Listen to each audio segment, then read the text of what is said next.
Bienvenidos a Psicoseando. Este es nuestro segundo episodio en donde nos encontramos con un invitado muy especial.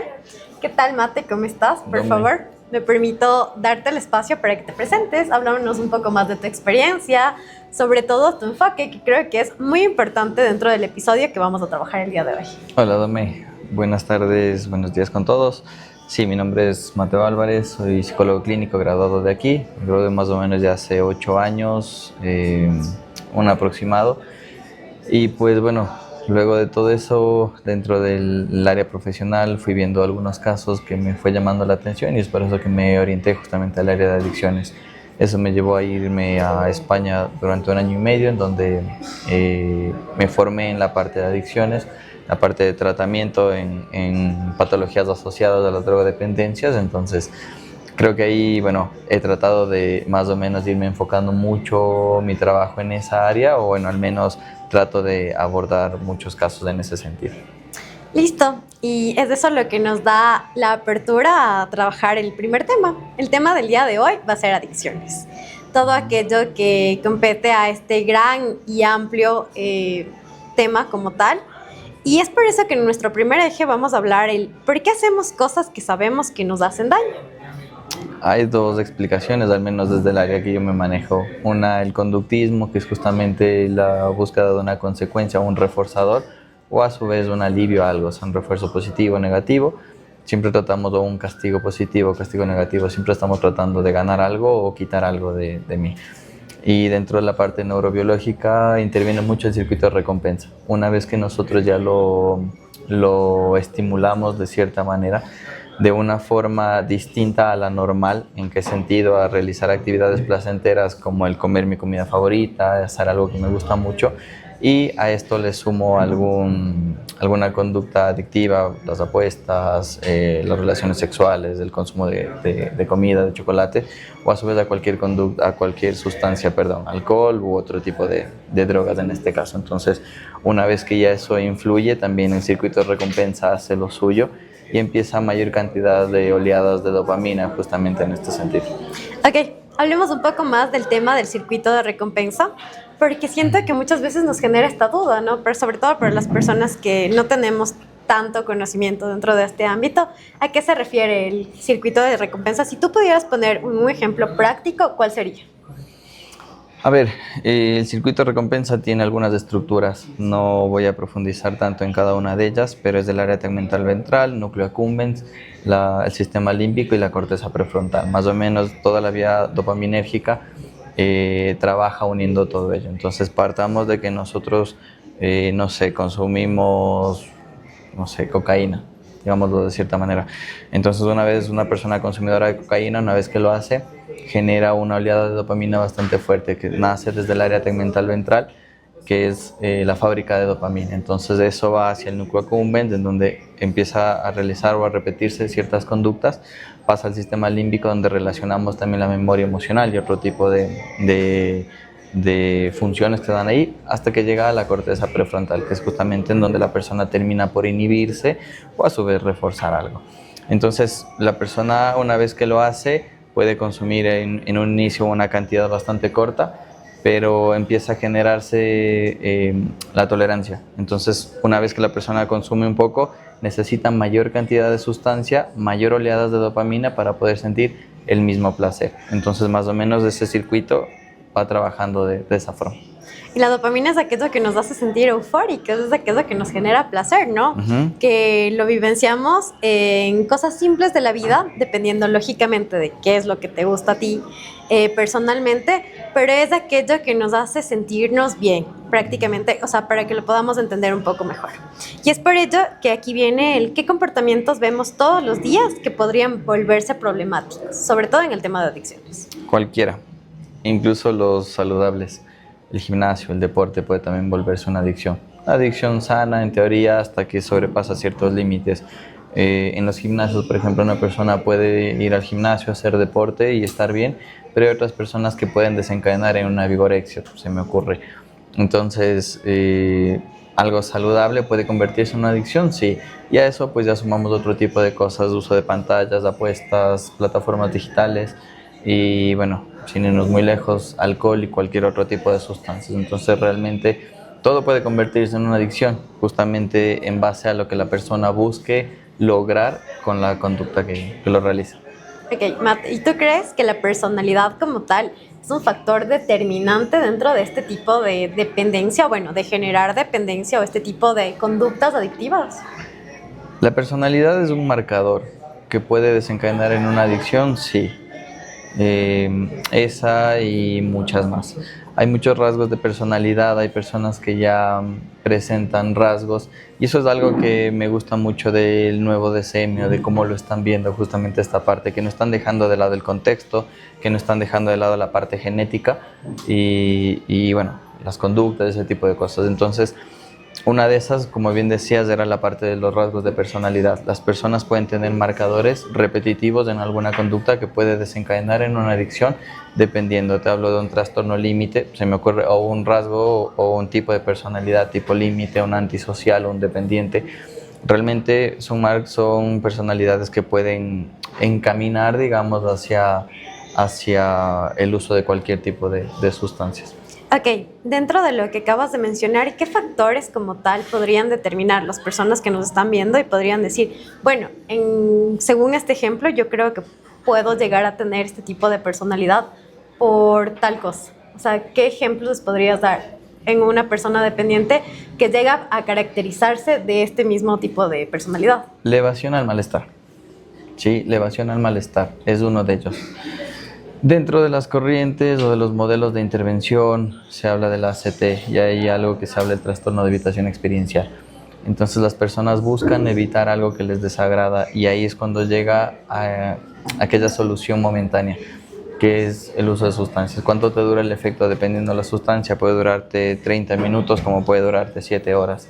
Entonces las personas, dependiendo de lo que busquen, llegan a ese punto. Una persona que no quiere sentirse mal, una persona introvertida, por ejemplo, va a buscar algo que le permita desinhibirse y permitirse ser parte de un medio como tal. Una persona que siempre está muy estresado va a buscar la manera de relajarse y muchas veces encuentran en el alcohol, encuentran en la marihuana un escape. Las personas ansiosas, por ejemplo, ahora han usado mucho y usan mucho los vapeadores. Cuando se encuentran ansiosos, empiezan a vapear. Entonces siempre la persona busca escapar de algo justamente para sentirse cómodo o cómoda dependiendo del contexto. Y ahora que tocamos el tema de las sustancias, ¿cuáles son las sustancias que están más, o, bueno, que son usadas actualmente, ¿no? Porque entiendo que conforme va pasando los años, se van actualizando el tipo de sustancias que son más mediáticas o que mayormente consumen los jóvenes. Bueno, la que se va a ver, creo que tristemente uso la palabra siempre, es el alcohol. Ese ha escalado mucho el consumo teniendo en cuenta que antes las personas empezaban a tomar desde los 15, 16 años, ahora hay casos que toman desde los 10. Y si nos vamos a un contexto, tristemente en la educación básica se habla mucho de la marihuana, se habla mucho del wax, que es una miel concentrada de THC que se pone en los vapeadores. Entonces empieza a haber mucho consumo de wax o en este caso, perdón, de THC si queremos ir más allá. Contexto universitario, estamos hablando, bueno, también en secundaria, la base de cocaína, dependiendo las poblaciones. Y aquí en el contexto universitario se ha normalizado mucho vapeador, consumo de marihuana, tusi, sí, más ácidos, LSD, realmente cada vez hay más. Y hablando de una población específica que prefiero evitar, se habla mucho de las benzodiazepinas, que es justamente lo que en muchas ocasiones lleva a la persona a mantenerse despierto o a dormir cuando no puede conciliar el sueño por el estrés. Entonces realmente también la población universitaria ha encontrado en las benzo de venta libre o en pastillas de venta libre que les permita evadir o escapar justamente del estrés o poder descansar o conciliar el sueño. Acabas de tocar un tema muy interesante y creo que es muy relevante, sobre todo centrándonos en el personal del área de la salud. Existe un mito, que yo siento que no es tan mito, respecto a que las personas del área de la salud llegan a tener este consumo constante, sobre todo de cocaína, para poder, las jornadas largas, sobre todo en el área de medicina, para poder solventar estas jornadas largas que tienen de turnos de 24 horas. ¿Qué tan cierto es? No es algo que está lejos de la realidad, no se puede generalizar, pero sí es una población de mucho riesgo justamente por los turnos, personal de medicina, de enfermería, en cual sus jornadas, dependiendo el hospital o dependiendo la zona, son bastante agotadoras. Pero si queremos ir más allá, realmente en cualquier población. Ahora todos estamos sometidos a estrés, a presión, ahora básicamente estamos trabajando, eh, no sé, estamos cayendo en el estilo de vida de Estados Unidos, que la gente mientras más trabaja, más gana, pero necesita estar más despierto, más activo, o a su vez necesita recuperar energía y entonces siempre va a encontrar algo que le genere lo uno o lo otro. Consumo de cocaína, consumo de marihuana, consumo de alcohol, pastillas, o sea, realmente todo va a depender mucho de lo que quiere alcanzar la persona. Entonces, nuestra población educativa universitaria sí está bastante expuesta al uso nocivo de cualquier tipo de droga en realidad. Y esto nos lleva a nuestro segundo eje, el cosas que hemos normalizado entre jóvenes como tal. Muchas veces o muchas conductas forman parte de nuestra vida universitaria. Algunas cosas que vemos como normales quizás merecen ser cuestionadas. Y es por eso que viene acá y es importante enfatizar acerca de cuál es la diferencia de ciertos términos. La diferencia de uso, de consumo y de dependencia. O sea, uso, abuso y dependencia. Entonces, sería importante para las personas que nos están viendo que podamos diferenciar. Ujú. Nosotros medimos eso desde el área con la frecuencia, la intensidad y la duración. Ahí nosotros podemos identificar. El uso también se lo puede mencionar de otra manera como el uso exploratorio, el uso nocivo o bueno, placentero, eh, exploratorio y nocivo. Entonces realmente las personas empiezan como que en un consumo bastante corto, pero ahí es donde viene lo que hablábamos antes, cómo empieza a reforzarse una conducta y esa me lleva a escalar a un abuso y pasado eso ya a una dependencia. Nosotros podemos identificar que estamos en la parte de dependencia cuando una persona empieza a sentir la sintomatología de la abstinencia, por ejemplo, dependiendo de la sustancia, o cuando podemos observar que existe una tolerancia. La tolerancia es aumentar el uso de alguna sustancia o alguna conducta para sentir la misma cantidad de placer. Entonces nosotros también podemos ir viendo ese tipo de cosas. Y bueno, hay un término también que nos lleva a este punto, que es la parte del craving, que es esa necesidad o eso que me genera necesidad de consumir la sustancia. Entonces ahí nosotros podemos identificar que estamos pasando del abuso a la dependencia. Y pues creo que ya cuando estemos entre el uso y el abuso, sería bueno que se busque ayuda para evitar caer en una dependencia o una adicción, entendiendo que la adicción no tiene cura. Tiene tratamiento, tiene recuperación, pero al final cura como tal no tiene. Ok, y dentro de los factores de riesgo, ¿cuáles son estos factores que determinan que una persona pueda llegar a padecer de dependencia a cualquier tipo de sustancias o elemento como tal? Hay muchos, dependiendo lo que queramos analizar, dependiendo del área, podemos irnos a la parte personal, podemos irnos a la parte familiar, la parte social. Realmente cada uno nos va a marcar o nos va a determinar factores de riesgo. En la parte social, solo se me ocurre un poco del autoconcepto, ser una persona introvertida. Dentro de la parte familiar, familias disfuncionales, consumo de sustancias en familiares. Dentro de la parte social, presión social.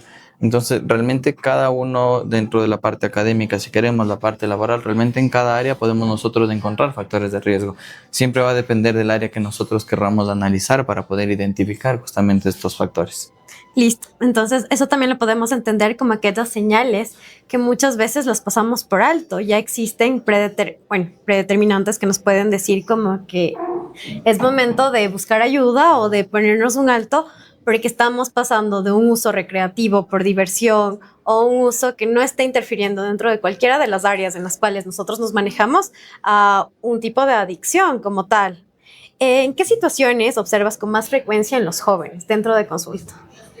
El uso de sustancias, eso ya se va viendo todo el tiempo a temprana edad ahora mismo. En niños, tristemente, se mira el uso de teléfono celular, de pantallas, de aplicaciones digitales. Y ahora mismo, algo que es muy común es el uso de casas de apuestas. Las apuestas ahora están generando como bastante impacto en las personas. Entonces ahí también nosotros podemos identificar que eso también se empieza a ver. Personas que empiezan apostando $5 y que ganan 25, se me ocurre, a personas que apuestan 1.500, 2.000 para ganar 5.000, pero pierden los 1.500 y en la siguiente buscan de cierta manera apostar 3.000 para recuperar los 1.500 que perdió antes más los 1.500 de ahora y ahora ya perdió 3.000 y así se sigue complicando la situación. Y eso nos vamos en algo que se está viendo hoy en día. Y de Estamos en el aparte, mundial. exactamente. Y aparte el uso mismo de cualquier tipo de sustancias. Creo que eso también empieza a verse mucho. Todo en consulta se mira mucho el uso de alcohol, el uso de tabaco, marihuana y otro tipo de drogas en las cuales podemos nosotros entender que la problemática cada vez va a ser mayor, cada vez va a complicarse más, cada vez van a haber más drogas, cada vez van a haber formas distintas de consumir y todo, entonces realmente es un problema que no va a tener fin en realidad. Bueno, y para continuar con nuestro tercer eje, me permito hacerle la invitación cordial. Hoy vamos a trabajar, bueno, vamos a realizar este podcast con un invitado especial, así que, Eric, me permito pasarte. Continuando con el siguiente eje, gracias Dome por ayudarnos los dos primeros. Un tema que me interesaba bastante saber era acerca sobre el mito que hay alrededor de todo el tema de las drogas, de las adicciones, porque hay cosas que son ciertas, otras que no tanto, pero muchas cosas que se dicen. Entonces, ¿cuál sería como el mito más común que existe en el campo de las adicciones? Yo tengo dos. El uno es que adicto es solo el que está en las calles, el que ya ha tocado calle, el que está botado en las calles. Ese es uno de ellos, uno de los mitos que se escucha mucho, porque hay gente que llega a consulta y te dice como, no, él es adicto, adicto es el que está durmiendo en las calles, el que no tiene vida, el que perdió todo. Yo no soy adicto, yo soy consumidor o bebedor social. Pero claro, uno analiza y después conversamos con la persona y dice, claro, él toma solo con amigos, pero toma 3, 4 veces a la semana con amigos, pero él no lo ve de esa manera. Y otro de los mitos realmente bastante complejos de romper en la sociedad es que la marihuana, al ser natural, no genera ninguna adicción. Por eso también el consumo de marihuana ha ido escalando tanto a estas alturas. Entonces las personas dicen que como no hay nada químico en ello, entonces que no pasa nada, que es como se dice, de la mata al porro. Entonces, no, realmente uno dice como que no, a ver, el consumo va más allá. Sí, no estamos hablando sobre eso, ahí estamos hablando de lo que justamente hablábamos antes con Dom, el circuito de recompensa, lo que busca la persona. Entonces, estos dos mitos para mí son fundamentales, el hecho de poder hacer énfasis en ellos. De ahí, cada sustancia tiene su mito, cada conducta adictiva tiene su mito, realmente en esto, pero para mí las dos importantes que siempre trato de recalcar cuando hablo de esta temática son estos dos. Adicto no es solo el que esté en la calle, y la marihuana no es que por ser natural no genera adicción. Cada uno tiene su realidad. Entonces, Ok, entiendo. Hay algo que me hace muy interesante de la última parte de la marihuana, porque hay gente que prueba y no, o sea, no le interesa volver a consumir. Y hay otra gente que prueba y vuelve. Y siempre hay como que estas dos versiones, ¿no? De que no me interesó o que quiso seguir continuando. ¿Cuál sería como las características de las personas para seguir en el consumo o para no interesarles regresar ahí? el objetivo del consumo. Ajá. ¿Por qué lo hizo? O sea, el objetivo por qué la persona decidió hacerlo es lo que va a marcar un antes y un después. Hay personas que lo hizo por presión. Y no, al final sí, por ahí me sentí un poco, como lo dicen, un poco trabado, pero nada más, o sea, no. Hay otras personas que en cambio estuvieron muy estresadas y fumaron y generó un impacto distinto. Entonces esa persona también la forma como llega a relacionar el estrés con el consumo de marihuana. Entonces cada que la persona está estresada, tiende a consumir marihuana. Cada que una persona quiere divertirse, tiende a consumir cocaína. Cada que una persona quiere abrirse a la sociedad, quiere o toma alcohol. Entonces realmente va a depender mucho de cuál fue el objetivo con el cual partió su consumo para poder ver si es que lo vuelve a hacer o se queda en una sola vez. Y a su vez, lo que se denomina el mal viaje. Hay personas que consumen por primera vez y les genera un mal viaje, o la pálida que se menciona. Y cuando genera esto, no vuelven por otra. Pero hay otras personas que, como lo dicen, ¿no? No, yo soy curtido y tenía que ver una segunda vez. Entonces van a la segunda, no genera la pálida, como lo dicen, y lo vuelve y se engancha. Y también, pues bueno, ya va a depender un poquito marcadores anteriores que hablábamos, la parte genética, la parte del contexto, la parte de los rasgos de personalidad, ¿sí? ¿Qué es lo que busca la persona en realidad? Ahí también me parece un tema que se ignora bastante, y es, por ejemplo, el hecho de que este tipo de drogas, algunas, si es que la persona ya tiene como antecedentes quizá de enfermedades mentales, puede llegar a desatar, ¿no? Sí, sí, sí. Ahí viene la parte, nuevamente la parte genética. Las personas deberíamos, suena extraño, pero hasta conocer si es que existen rasgos de algún trastorno psicológico o psiquiátrico, porque luego de un primer consumo puede generar una psicosis por consumo de cualquier tipo de sustancias. Hay algo que se denomina el primer episodio psicótico, y hay otros que ya se genera como un trastorno psicológico o psiquiátrico. Sí, luego de un primer consumo. Basta con uno solo, y este es otro de los mitos cuando dicen una persona que consume una vez no se va a volver adicto, cuando a veces en una primera ocasión basta y sobra para caer en una adicción. Sí, entonces realmente ahí es cuando uno también hace énfasis en esto de que un primer consumo puede generar o el consumo puede generar un trastorno psicológico o psiquiátrico. Por ejemplo, hay un episodio de La Rosa de Guadalupe, aunque suene un poco gracioso, donde la culpa de que una hija es adicta a la marihuana, me parece. Y el doctor le dice al papá, es su culpa porque usted consumió durante el embarazo. O me parece que la madre consumió. ¿Qué tanto de realidad podría haber de que el consumo de los padres influye en un posterior consumo de sus hijos? Muchísimo, muchísimo. ¿Y por qué? Justamente viene la parte, venimos a lo mismo, a la parte genética, una. Y otra, vámonos un poquito a la parte observacional de Bandura que se habla. Si un niño o un adolescente ve que su padre consume, que su madre consume y lo normalizan, ellos ven como algo muy normal. Nosotros cuando somos pequeños nuestro cerebro está en pleno desarrollo, y si yo veo que mi principal figura de apego está consumiendo, yo lo normalizo y lo replico porque sé que no hubo nada malo. Y a su vez, vámonos al embarazo, una persona consumidora de cualquier tipo de sustancia, nosotros venimos al mundo con una carga genética por parte de nuestros padres, y una vez que existe un primer consumo puede desencadenarse justamente en un trastorno adictivo a cualquier tipo de sustancia o a cualquier conducta. Entonces influye mucho si los padres han consumido en el embarazo, antes de, incluso si es que nos vamos un poquito al contexto de AA, NA, ellos hablan de romper cadenas. Mi abuelo consumía, mi papá consumía y yo consumo, pero yo no quiero que mi hijo consuma. Eso no significa que la persona o el hijo no tenga una carga genética, pero no puede brotar. Sí, puede quedarse ahí en stand-by, digámoslo así, hasta que exista o puede haber un primer consumo y ahí puede desencadenar ya en una adicción. Claro, entonces, a pesar de que parece surrealista, es bastante real la responsabilidad que tienen que tener los padres. Ya, La Rosa de Guadalupe le ha atinado en muchas de las cosas. Claro que sus historias son muy distintas y todo, pero sí, mucha realidad sí las hay, y esta es una de ellas.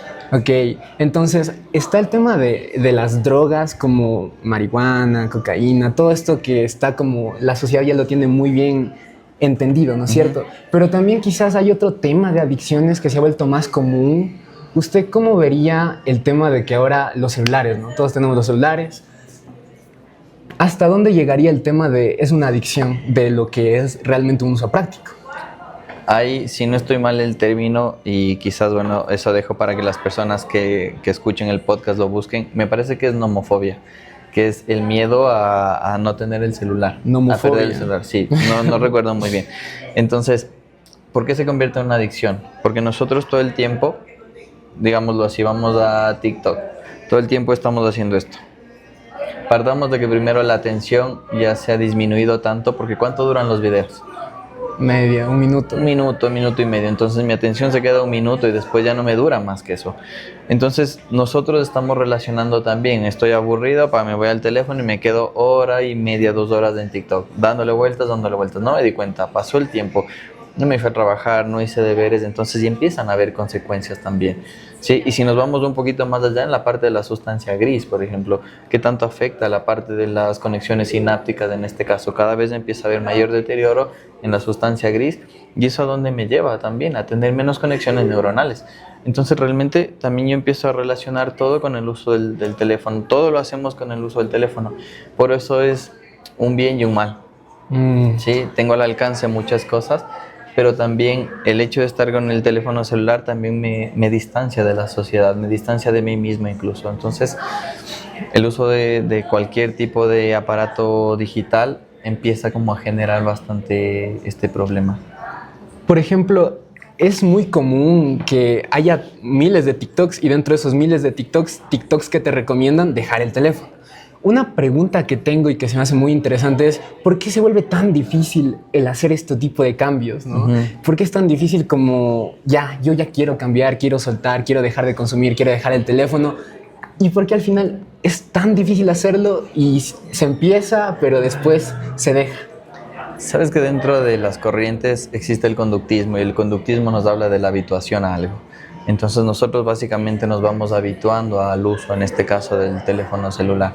Y por eso un hábito se vuelve muy complejo de dejar. Y dicen que es más sencillo generar un nuevo hábito que deshabituarme a algo. Entonces en este caso, claro, yo busco a como dé lugar dejar el teléfono, pero no genero ningún hábito para hacerlo, sino trato de deshabituarme al teléfono y por eso se vuelve tan complejo en realidad. Sí, pero ¿qué pasaría si yo busco un nuevo hábito, busco algo distinto para hacer, para poder dejar el teléfono? Mi intención no es dejar el teléfono, mi intención es hacer otra cosa y como un efecto colateral voy a dejar el teléfono. Entonces, y a eso también sumemos lo que hablábamos antes, hago un poquito de hincapié en la parte del circuito de recompensa, de la parte del conductismo o el refuerzo, lo que yo siento cuando lo tengo. Entonces, ahí es cuando uno va dándose cuenta de por qué es tan complejo, por qué este aparato ahora manda en nuestras vidas. O sea, realmente esto vamos viendo y eso pensemos ahora, vamos a cualquier restaurante y vemos a los niños con pantalla mientras comen. Entonces, ¿eso que está generando en el niño? Justamente si yo me expongo al uso de pantalla, eso me va a generar una adicción a futuro. Y ya cuando nosotros crecemos, pues es el mal que tenemos también. Ok, algo que se me hace interesante, ahorita estamos como hablando muy del presente, ¿no? De ciertas problemáticas del presente, pero por ejemplo, a futuro, algo que me interesaría saber es cuál sería como tu pronóstico de las nuevas generaciones, porque por ejemplo, me parece que tu generación como que vivió este cambio de quizás un poco más de desconexión, menos globalización. Yo ya empecé, mi generación ya empezó con la tecnología, con las redes, pero por ejemplo, los niños ya están accediendo a directamente tener contacto con redes sociales, con algoritmos que están muy bien hechos. ¿Tú cómo piensas que va a ser estos niños cuando ya crezcan, cuando ya sean más grandes? Justamente con ese daño, no sé, no puedo decir neurológico como tal, pero ya va a crecer con la necesidad de tener aparatos digitales en su vida. Sí, ya eso, pongámosle cómo se acercan, digámoslo así, a otro tipo de conductas. En este caso, la facilidad que tienen a mirar Netflix. ¿Qué hay en Netflix? ¿Qué hay en YouTube? ¿Qué nos enseñan los YouTubers? No estoy en contra de ellos ni nada por el estilo, ni de Netflix, porque cada quien lo desarrolla como considera. Pero ¿qué nos enseñan también? ¿Cuáles son los retos que nos llevan a hacer? Todo es viralizado, todo es viral. Ahora antes se hablaba de que yo quiero ser médico, ingeniero y todo. Ahora la gente que quiere ser YouTuber. ¿Sí? Entonces todos tienen como muy idealizado esta parte. Al tener como que esta cercanía a la parte de redes sociales, a la parte de contenido digital, tienen también una forma de idealizar lo que el youtuber me muestra. Entonces, ¿qué genera esto también? Problemáticas en cuanto a la conducta, a la baja tolerancia a la frustración que pueden tener, a sentimientos de inseguridad. A eso pongámosle cómo pueden desencadenar en un trastorno de conducta alimentaria, por ejemplo, porque uno ve a su youtuber favorita y le ve, o a su influencer favorita y le ve delgada y le ve toda la cosa, y una persona quiere lo mismo, pero no tiene como que el mismo alcance y entonces eso va generando una problemática. Entonces van a haber mayores problemas a nivel psicológico, muchísimos. Van a haber mayores cantidades de personas con algún tipo de adicción, demasiado. O sea, realmente las adicciones, por eso yo alguna vez hablaba aquí mismo en la universidad de que las adicciones, las conductas adictivas es la próxima pandemia, porque cada vez es como el COVID. Antes había el COVID, pero mutó y hubo algo a lo que no se tuvo cura. Esto es igual. Antes era una cosa, después es otra, y se va haciendo una cadena, la cual va cayendo absolutamente todo. O sea, quizás en un futuro nos estemos enfrentando a algo que actualmente ignoramos y no pensábamos. Va a ir creciendo. Ok, algo que quisiera saber es, por ejemplo, dentro de todo el amplio estudio que tú llegas a tener sobre el tema de las adicciones, ¿cuál quizás es la característica o la cosa que más te ha llamado la atención de lo que has conocido? El cómo las personas tenemos esa facilidad o cómo ahora hay el alcance a las drogas. Cómo antes era muy complejo y ahora no. Yéndonos ya un poquito a la parte de nuestro contexto, ya no somos un país de paso, somos un país productor. Y eso hace que haya mayor cantidad de drogas. Entonces eso significa que estemos más expuestos que antes. Entonces esa problemática va a seguir escalando en absolutamente todo. Y eso es algo que ahora mismo no se termina de ver todavía, pero va a llegar un punto en el que ya no va a tener un límite, ¿sí? Sino todo lo contrario. Entonces ahora me sorprende mucho cómo niños de 10, 11 años ya están consumiendo. Ya no es como antes, que a los 15 años hablábamos de consumo de alcohol y tabaco. Ahora a los 10 años es lo más normal. Ahora no sé, como el reto es consumir otras drogas, por ejemplo. Y es como que se plantean retos de consumir más, quién consume más a temprana edad, quién prueba más. O sea, realmente es algo que me llama mucho la atención de cómo el alcance empieza a hacer lo suyo también. Claro, el alcance, una problemática terrible. Y normalmente se tiene algún estimado desde qué edad existe el consumo a nivel al menos de Ecuador. Alcohol se habla desde los 10 años ya. Okay. Marihuana más o menos desde los 12. Consumo de cocaína u otro tipo de drogas 15 años. Pero es lo que va pasando. Cada vez va escalando, escalando, escalando, escalando más. Entonces ya es como que llegamos a ese punto en el que antes teníamos que hacer la prevención, siempre se hace la prevención 2 años antes de que inicia la problemática. Y antes la prevención del consumo de alcohol hacíamos a los 13, ahora se empieza desde los 8. Y así, entonces cada una vamos viendo que empiezan a ver los vapeadores, ahora los padres que dicen, no, yo prefiero que vapees a que fumes. Pero estamos hablando de que eso está generando incluso otro tipo de problemas a nivel salud y también si queremos ir más allá como conducta adictiva. Ok, entonces, bueno, es que desde la infancia la verdad es que es bastante feo escuchar eso por el tema de los niños y se supone que ya son tan vulnerables los niños que al crecer, bueno, me imagino que tienen una probabilidad muy alta de volverse adictos. Entonces, quisiera saber para ti cuál sería uno de los estigmas que está alrededor de las personas adictas que quizá podamos desmitificar o quitar. Que el adicto es malo. El adicto no es malo, es una persona que tuvo a temprana edad el alcance a las drogas, una persona llena de problemas, sí, una persona que en las drogas encontró un refugio. Pero obviamente se tiende a decir que el adicto es una mala persona y no, es una persona que tiene una vida o que tuvo una vida muy compleja. Y eso es lo que de cierta manera a mí me llevó a encaminarme por esta área, tratar de demostrar a la gente, tratar de demostrar al mundo, a las familias, que el adicto no es malo, es una persona que en ocasiones está rota por dentro, en ocasiones consumió a temprana edad por un abandono y lo encontró en el consumo de sustancias a una persona que le ayudaba a sentirse cómodo y obviamente mi amigo ya no está, pero se quedó conmigo el consumo. Entonces eso es algo que uno busca en la sociedad, que vean que el adicto no es una mala persona, es una persona como todas, que ha cometido errores y que las drogas le llevan a cometer mayores errores, pero que al final sigue siendo una persona. Ok.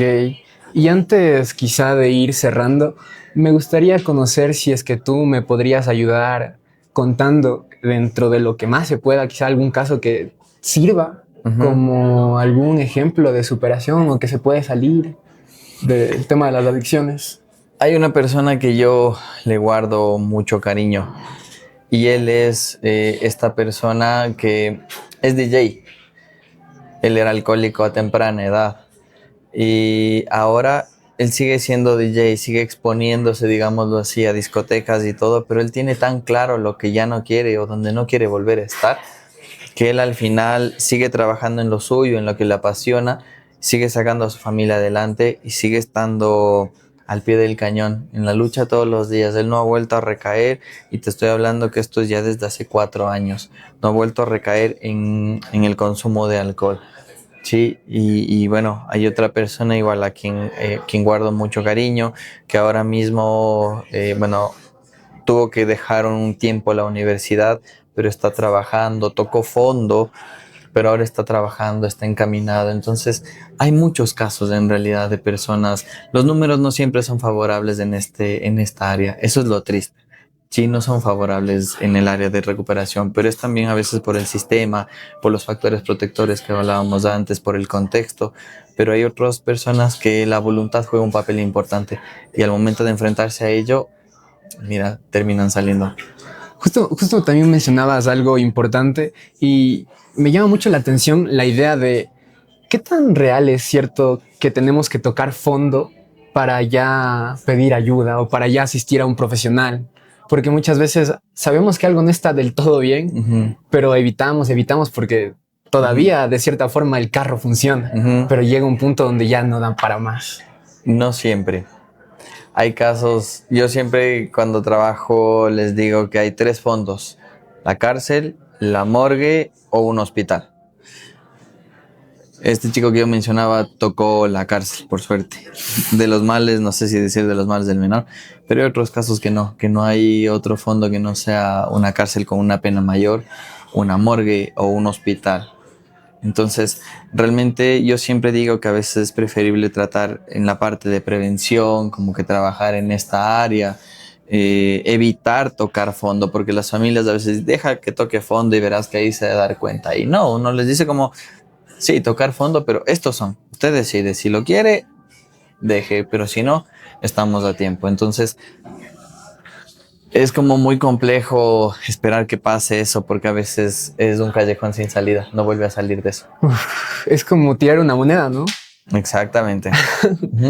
Entonces, no esperen a ninguno de esos 3 fondos si es que ya ven alguno de los signos que hablaban al principio. Entonces, desde mi parte, eso ha sido todo. Muchas gracias por venir acá y compartirnos tanta información, y eso sería todo. Muchas gracias.